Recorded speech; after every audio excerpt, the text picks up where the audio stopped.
In this video, I'll show you how to set up an architecture with Cloudflare Zero Trust.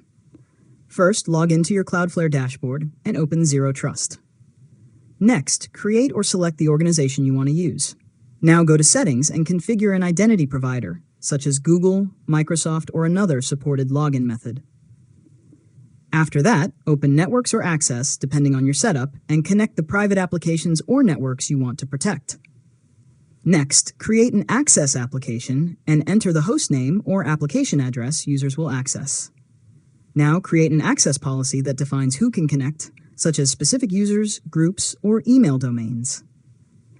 After that, configure additional security controls, such as multi-factor authentication and device checks, if needed. Next, install and configure Cloudflare Tunnel on the server or network that hosts your private application. This allows users to reach the application without exposing the server directly to the public internet. Now, test the connection by signing in as an authorized user and accessing the protected application.